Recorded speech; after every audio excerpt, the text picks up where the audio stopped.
Il faut absolument arriver à convaincre les gens qui se savent à risque de faire un dépistage.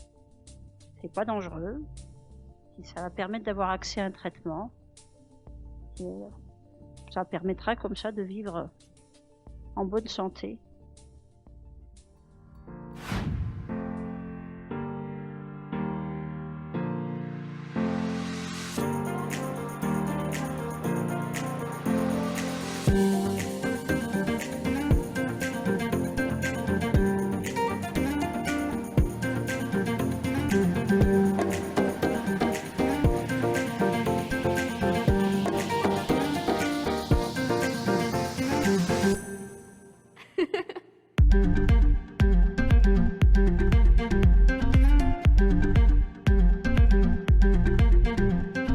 On a plein d'idées reçues par rapport au sida. L'aboutissement, c'est ce soir, c'est cette soirée. On vous remercie d'être présents pour la journée mondiale lutte contre le sida. C'est tout ce que j'avais à vous dire. Nous avons actuellement tous les outils pour faire en sorte que cette épidémie disparaisse. C'est important de préserver l'amour et de poursuivre la lutte. Rien ne devrait remplacer l'amour. Ou ranger ses préservatifs quand on est une femme. Vu le temps qu'on met pour trouver nos clés au fond du sac, on n'est pas prête de faire crac-crac. L'histoire de cette maladie est toujours en train de s'écrire. Docteur Gourdon, bonjour. Bonjour. Nous nous sommes rencontrés lors de la Journée mondiale du sida le 1er décembre dernier au Centre culturel Valérie Larbaud. Vous avez eu l'occasion donc de répondre à un certain nombre de questions du public. Je rappelle que vous êtes médecin infectiologue, que vous exercez au centre hospitalier de Vichy, notamment auprès du centre de dépistage des infections sexuellement transmissibles.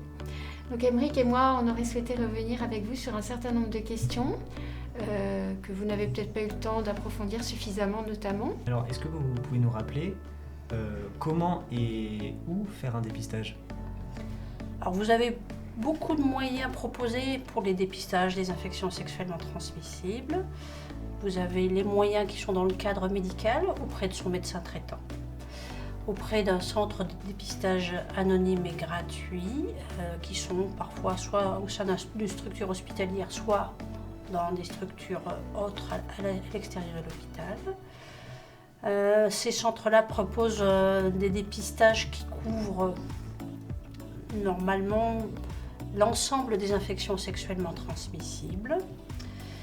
À ces moyens-là ont été ajoutés ces dernières années des moyens de dépistage qui ciblent peut-être pas toutes les infections, mais qui permettent d'avoir accès à un dépistage tout particulièrement de l'infection par le virus du sida, soit sous forme d'autotests vendus en pharmacie, qui sont des tests qui permettent de faire un diagnostic d'infection par le virus du sida à partir d'une goutte de sang piquée au bout du doigt, soit d'autres types de tests diagnostiques sur la même méthode qui sont proposés en milieu associatif sur les sites festifs par le biais d'associations de prévention de ces infections sexuellement transmissibles et qui proposent des dépistages également pour le virus du sida, mais parfois également pour la syphilis et l'hépatite C.